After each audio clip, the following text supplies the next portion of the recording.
Hello guys, welcome to, it's usually weekly watches, but welcome to my monthly watch for June guys. I haven't been watching anywhere near as many films. I've been quite busy, the school's just kicked out for summer, so I'm out of the house quite a bit. So let me go through what I have watched in June. I don't even know what bloody month it is guys. Right, I'm filming this on the 4th of July by the way, so there we go, we've kicked off. So the first movie I watched in June was it's a TV show. I can't even remember this. This is a Korean TV show. 8 individuals trapped in a mysterious and 8-story building participate in a tempting but dangerous show where they can earn money as time passes. I was told if you really like Squid Game, check this out. This is nowhere near as good as Squid Game. It's interesting, it's quirky, it's worth a watch, but it's not... I don't feel like I wasted my time, but it's not a touch on Squid Game, so don't think that when you go into it. Next is something that I seem to disagree with most people on, other than I believe Jamie Powell enjoyed this one. So, The Watchers. This is obviously the... I'm not being biased, it's not because it's Irish. This is the one where Dakota Fanning's character gets stuck in the forest. I'm not going to go into detail, we all know what the Watchers are. She gets stuck in the forest, she meets up with these 3 other individuals, they have to stand in front of this big 2-way mirror every night, and these creatures that are in the forest watch them. They have to like follow instruction, they have to always stand facing the mirror. We don't really know an awful lot about them, but we get to know more as the movie goes on. It's like a folk horror. I loved it. I was completely transfixed. A lot of other people didn't. I totally don't get why people think it's dull. I enjoyed the hell out of it. The acting was superb. It was such a treat to see John Lynch, who I didn't even know was in it. I loved the guy. The cinematography was breathtaking and the setting was perfect for this kind of movie. Totally hoping there's a sequel. I think someone told me there is. I loved it. I give it a 4 out of 5. Atlas. I'm not even going to spend any time. This is, what's her name? Jennifer Watt? Because I keep forgetting. I don't, you know what, I don't care. I switched this off after 15 minutes because I lost the will to live. And that was 15 minutes longer than I wanted to. I thought I'm going to give it a chance. It was the acting. It was like student actors on stage for the first time. It was abysmal. Hitman. You know what? Yeah. I was going to give Hitman a 3.5 there, but I'm not going to, and I'll explain why to you. So Hitman, this is, what's his name? Glenn Powell, new Netflix movie. Now, he's not a sight for sore eyes. They do this ridiculous thing in this where they try to dress him a certain way to make him look like a nerd. You know, like they used to do with women. Put her hair in a ponytail, stick glasses on her, and she'll look unattractive. It's like, what are we talking about? Don't be ridiculous. They try to make this guy unattractive and it's not working. He's obviously a stunning man. I loved him in this. I loved the storyline. He works for, does he do like something to do with computers for the police? And he ends up having to stand in for a, like, someone that poses as, I can't get words out. He has to stand in unexpectedly and pretend to be a hitman for the police to catch people. I'm sure there's a bloody word for that. So, fake hitman, well, I could have said fake hitman, police stings, couldn't I? So, turns out he's really bloody good at this and they keep using him. He meets this woman, I can't say that, Arjona? Anyway, this was the reason this got a 3 instead of a 3.5. I didn't like her character, I didn't like the acting, I thought there was no chemistry between them. It seemed forced, it seemed false. I really liked his scenes with everyone else. With the guy, particularly the guy that he was taken over for. The usual fake stingman, Jesus, I shouldn't even have started today. The other fake hitman used in Police Stings, who's played by a guy that's in The Walking Dead. The guy that's in The Walking Dead that has the scars down his face, whose name I've bloody forgotten. Is it Evan Holtzman? I don't know. I should have looked that up too. So yeah, I enjoyed it. I thought it was good. I just didn't buy the chemistry and I didn't like her character either. Under Paris.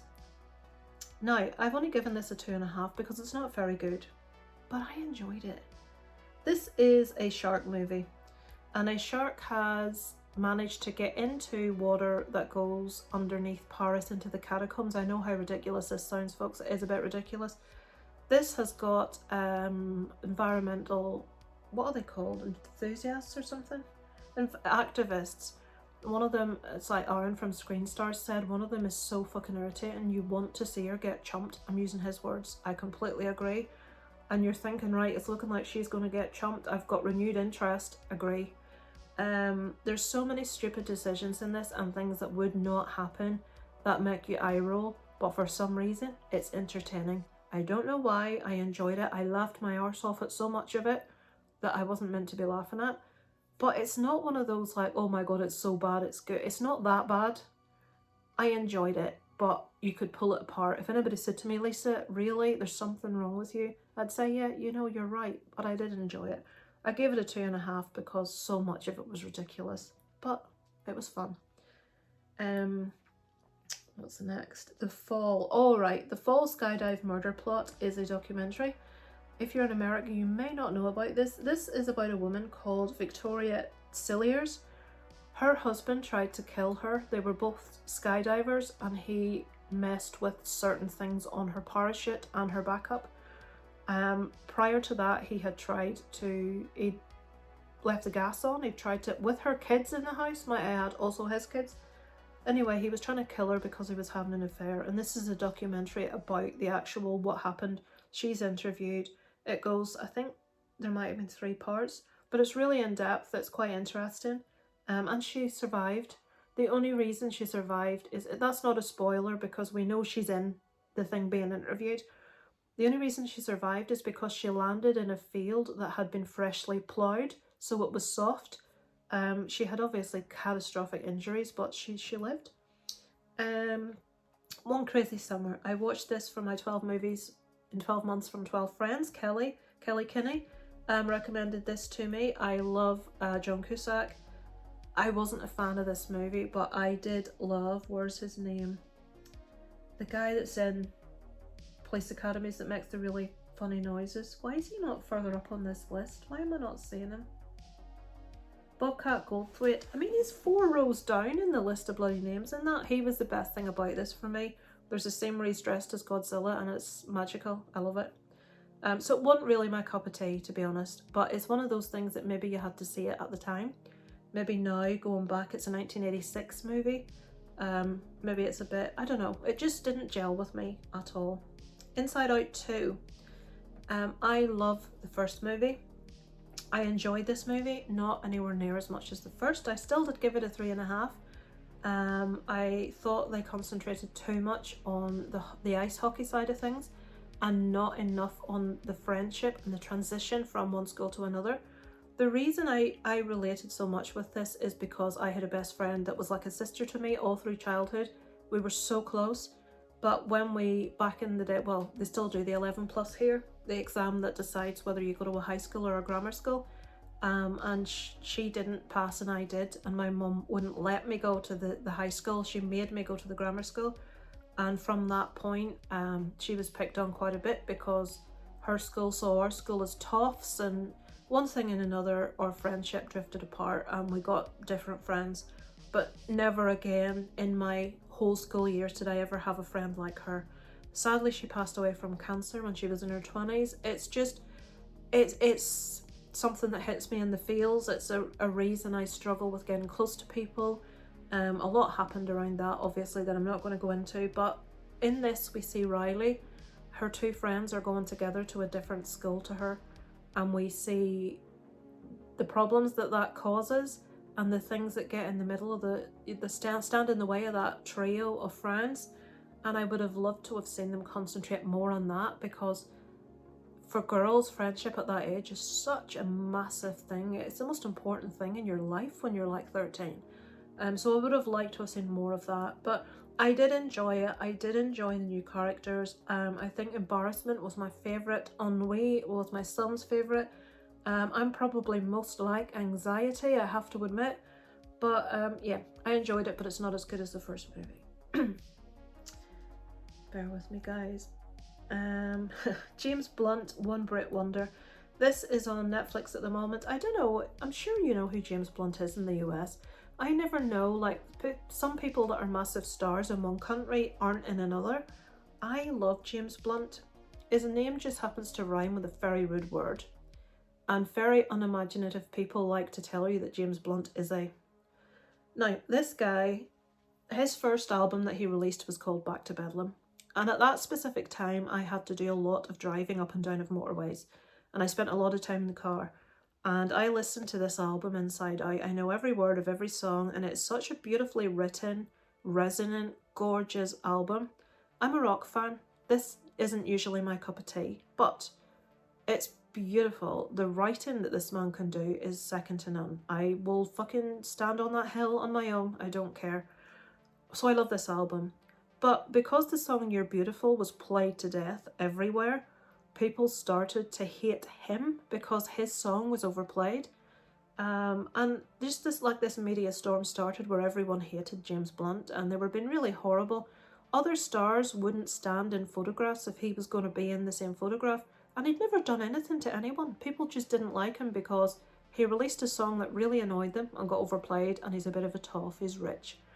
No, he's not rich, that's the wrong way of putting it. He was in the army, he was a sergeant, he is from like a very well-off family, and people just don't like him because of it. The British media have a way of wanting to pull everyone right down to, I'm sure all over the world you know this, I don't know anywhere else that's like this, but they just want to like put you up and drag you straight back down again.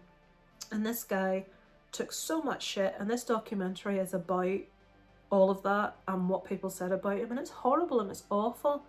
But he turned it round by going against his management and taking to Twitter, and everybody that would be saying something horrible, he'd just pick random comments of people being horrible about him and he'd answer them. But he'd, you know, like Ryan Reynolds does, but so witty and so funny and completely taking the piss out of himself.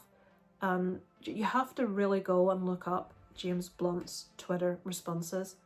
I've always loved him, even when everyone else hated him, but now it's kind of cool to like him again because people know he's really funny and self-depreciating and stuff. But yeah, James Blunt, one Brit wonder. Loved it, but I love him. Not everyone does. Shame on you all. Taro. I'm not going to spend any length of time talking about this. This is a horror movie with a really interesting premise that could have been really good, that was fucking terrible. And most people agree. Let me just let you see. If I go down there at the bottom, you can see people on my friends list. We have one person, I don't know who that is, but everyone else has scored it pretty low. There's one other person. Nightmare Maven really liked that. That surprises me. But most other people didn't like it because it wasn't very good. I'm really into tarot and all that stuff. I'm not saying I completely believe it. And one thing that really annoyed me, deviation coming, I learned to read tarot when I was late teens, early 20s. Now you're thinking, Lisa, you're talking out your arse. You do not need to be psychic or like have a gift to do tarot. It's actually something that you can learn. And all the cards and all the combinations, even the way that they're flipped up, upside down, whatever, they all mean specific things. And people that read tarot aren't gifted. They've just learnt what these combinations of cards mean. I just find it intriguing. I'm not saying I believe in it. I find it really interesting. But what really irks me is when movies say that the death card means death, and it doesn't. The death card does not mean death. You know, you have to look at every card that's drawn in relation to each other. The death card usually means the ending of something in your life and the commence of something fresh and new beginnings and stuff. Irks me, sorry, I had to say it, but they just were completely wrong about what they were reading in the tarot, and that in itself, you can't do a movie called Tarot and be talking shite about how to do it. No. Monster. Right, I haven't finished this. This is one that someone recommended to me. I think it's by a director that I really, is it Japanese? When her young son Minato starts to behave strangely, his mother feels that there is something wrong. Discovering a teacher is responsible, she storms into the school demanding to know what's going on. Now, I haven't finished this because I was getting bored. I do know where it went and what happened because I read it. I thought, is something going to flip and happen here, or are we going to just have nothingness? This movie isn't what it sounds like. I was expecting some sort of monster shit to go on because it's called Monster and this boy's behaving strangely. What's happening? It's a drama, it's very slow, and it's about how different people's perspective and situation can retell the same events completely differently when you know more information. So because we didn't know one thing, we thought one thing, and when we look at it from a different viewpoint, it's something completely different. Now, if I rewatch this with this in mind, I might really enjoy it, so don't take from me this is a bad movie. As a matter of fact, let me scroll down. Right, there you go, look at those. Hopefully they're showing up on your screen. That's out of 5, 4.5s. So, who is that? Bethany, Joshua. Right, so those people tend to like quite highbrow, deep movies. I think I just expected something completely different than what I got. Oh, I did finish it. No, I tell a lie, I did finish it. Thought I didn't. I finished it the next evening. It wasn't what I thought, so I was disappointed, but I think that is completely on me. Cult Massacre, One Day in Jonestown. This is a new 3-part documentary about the Jonestown Massacre. This is about Jim Jones. We have his son interviewed in this. We have a lot of footage. And this is the guy that basically made all those followers poison themselves. And in the end, I'm sure everyone knows about it, but this is the full story. In the end, there were 400 and something women died, 300 and something kids, and 100 and something men. Now, I don't know if that says that men were a bit wiser and buggered off, but what was found was, initially they'd done a body count and it was wrong because there were smaller bodies underneath larger bodies, and they also found that some people injected other people on the back of the neck that wouldn't take the poison, and then they buggered off. So it's like, eh? So it's everything about what happened and the deaths of all these people in one of these cults, if you're interested in that kind of thing. There are very famous audio recordings on YouTube of this guy and of the actual moments where the people were, you can hear kids screaming and they're making them drink, I think it was cyanide, and all these people die. It's horrendous. 6 Schizophrenic Brothers. I'm not going to open that. That is on Prime. It's about a family with, there's loads of them, and 6 of the brothers are schizophrenic. It's boring, it's not interesting. I thought it was going to be much more in-depth, much more interviews with more members of the family and stuff. It's just 2 people prattling on about how they saw it. It's dull, so yeah. The story itself, though, really, the actual the fact that you have a big family and so many of those are schizophrenic is really interesting, but they wasted that story. Hate to Love, Nickelback. Much like James Blunt, a lot of people that would say they're big rock fans like to take the piss about anyone that likes Nickelback. I like Nickelback. To be honest, I've always had a massive crush on Chad Kroeger, the singer. I really like early Nickelback stuff. It's like Bon Jovi and Def Leppard. Their early stuff's really good, but then they got to a certain stage and they started to record pop rock, and I don't like that. It's not my cup of tea. I'm not going to hate on a band because they've suddenly started doing music that isn't for me. Their earlier stuff I much preferred. There is a way that he and James Hetfield from Metallica play guitar, and it's the sexiest thing you've ever seen.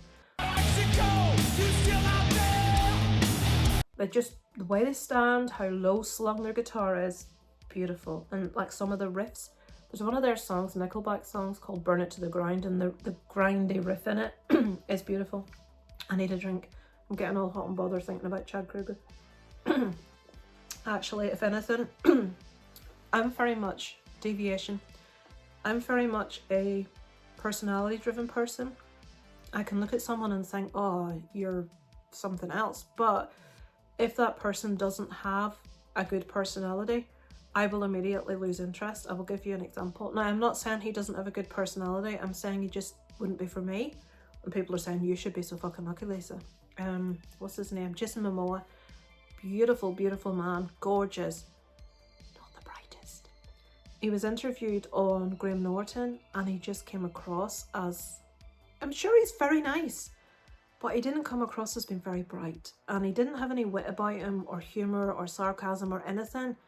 He just he kept playing up to his sex symbol status and like posing, and not in a funny way, not in a you know, I'm really aware this is a bit naff way, but proper posing with this, what's that, trident and stuff. Oh no, I can't, just makes me cringe. On the other hand, you get certain people that I wouldn't look at and think, yeah. Ryan Reynolds is an example. I don't tend to go for short hair, but he's so funny, he's so witty, there's just something really charismatic about him. Paul Rudd is another example. You see them interviewed and it's like, yeah, you're my cup of tea. I watched this now visually. Chad Kroeger, the singer from Nickelback, was always my cup of tea until I saw him in this documentary. And he just comes across as quite egotistical, he's a real bad boy. He's always like doing things. He's like proud of the fact he's a bad boy and he's breaking the law and stuff. And it's like, oh no, I'm too old. I can't be arsed with this. So no longer do I fancy Chad Kroeger from Nickelback. Although if I see him playing a guitar, I'll probably still raise an eyebrow, I have to admit. But he wouldn't be on my list anymore. You know what I mean? Depp versus Heard. Oh, you see, well, how long? 20 minutes. I wanted to make this short, but I keep bringing up things that I need to talk about. Depp versus Heard. This, I think, is on Netflix. I have watched it, so I'll rate it. We'll go through. I will agree with Aaron from Screen Stars. If you watched the trial when it happened, this is just a shortened version. The only thing you get from this is that they're putting their testimonies like close together so you can see what they're each saying about the same event. I watched this trial, obviously not all of it, but I watched an awful lot of it. And I felt the same thing rewatching that I felt the first time I watched it. Now, for clarity, I'm a big Johnny Depp fan. I think he's a fabulous actor. I think he's a beautiful man. But I think that they both behaved deplorably. I think that the fact that she was stupid enough to make up some of the lies that she made up, I am in the minority of thinking not everything she said was a lie. I think some of the things he said about her and the way he talked about her and her body and being dried up in saggy bits and all of that he admitted. The fact that he joked with his friends about wanting to F her corpse shows a certain type of individual that he is, and I don't understand all these people standing with placards, justice for Johnny, blah blah blah. I do think what she did was wrong and deplorable and horrible. She messed with the wrong person, but I also feel that fans, it was the same with, right, apologies if you're not going to like this, it was the same with Michael Jackson. When certain things came out, people that are big fans of a person don't want to look at any suggestion that anything that they do is perhaps not acceptable because, oh no, they didn't do that. Even people that they've got actual proof. I'm not going to go into the Michael Jackson thing, but there is proof that he was a pretty... Certain documents were found that were his, that were covered in his fingerprints, that were in his possession and hidden in his bedroom, that normal people don't have and don't look at. Again, massive Michael Jackson fan, love his music, his early stuff again. But I don't feel Johnny Depp is as innocent as the world seems to think he is. I think behind closed doors he's probably not a very nice person to be a wife or a girlfriend of. I completely, I'm not as big a fan as I was. I don't know, I just didn't like the publicity of the whole thing, which apparently, according to this program, he pushed for. He wanted this televised. I just think how she was treated compared to how he was treated, when at the end of the day, the only people that know for sure are him and her. That's it, I just don't like the way either of them behaved, and I think it should have been done privately. They should have both just walked away. They both behaved wrongly. So I'm not on her side by any means, don't think that, and I'm not saying that Johnny Depp is a domestic abuser, but I am saying that the way he treated his wife, or the way he talked about his wife before he married her, might I add, so before those allegations that he sued her for, the way he spoke about her before that stage, things that it didn't go into, like someone that worked for him actually text messages between him and Amber saying Johnny is absolutely devastated that he kicked you. When I told him, he cried. They didn't really properly go into that. They just did the Donald Trump fake news thing. I don't know. Anyway, I'll get loads of hate for that because the world seems to love him and hate her, but I just think they're both in the wrong. They both behaved badly. They were in a very toxic relationship and they needed to walk different directions and they needed to keep the cameras out of the court. But that's my tuppence worth. Quiet Place Day 1. I have reviewed this on my channel. I was very disappointed by it. I thought Joseph Quinn was fantastic. I really liked the cat, although the situations with the cat, that cat would have been dead long ago. Lupita Nyong'o is a fantastic actress. Yes, she acts amazingly well with her eyes. The writing for her character was lazy, it was bad, we didn't get enough. For someone like me that's a big sap, that cries really easily at movies, to not care about this. I mean, she got people killed because she wanted fucking pizza, and we didn't know enough about her relationship with her father and all that stuff to be invested. There wasn't enough time, there wasn't enough backstory for us to actually get to the point that we care. You can't tell us after the event, after she's had people killed and we're all fucking irritated by her, and then say, oh, but she wanted pizza because of this. It's like, well, I don't care. She told me that to start with.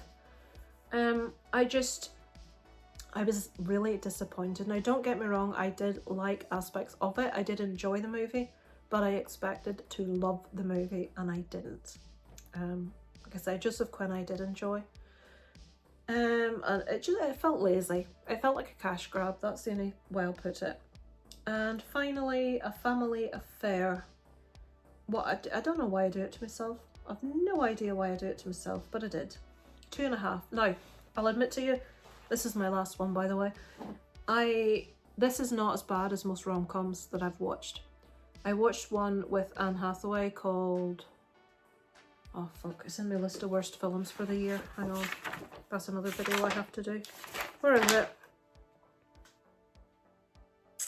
The Idea of You with Anne Hathaway, where she fancies this guy from a boy band, which is just fucking ridiculous.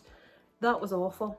This isn't too bad, even though with a similar situation. Zac Efron is a young actor. Nicole Kidman is the mother of basically his assistant, who was brilliant. What's her name? Joey King. She played, why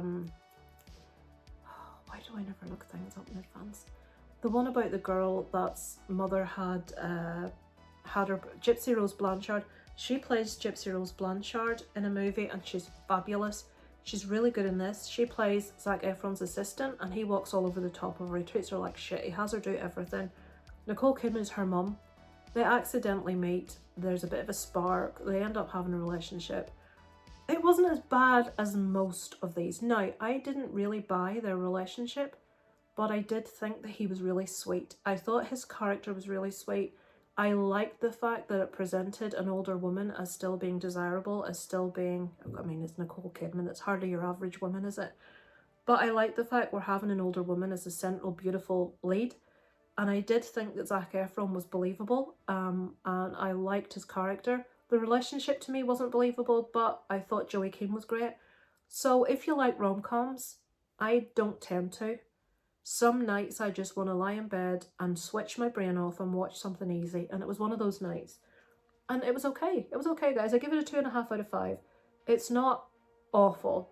I could palate it. I don't like this kind of thing. So, A Family Affair. That, I believe, is on Netflix at the moment, I think. So yeah, that's it, guys. That's what I've watched in June. I prattled too long, half an hour. It was the Johnny Depp thing and the Nickelback thing and the James Blunt thing. That's the 3 things that just had to talk to you about. But thank you for watching. I shall be back probably at the end of July with another monthly watches. Thank you so much to anyone that does take the time to sit and watch these. You make it worth doing. I know it's long. I know people want to see short videos. But I do really appreciate any of you that actually take the time to sit and watch these. So thank you from the bottom of my cold, dead heart. Over and out from Lisa Lives.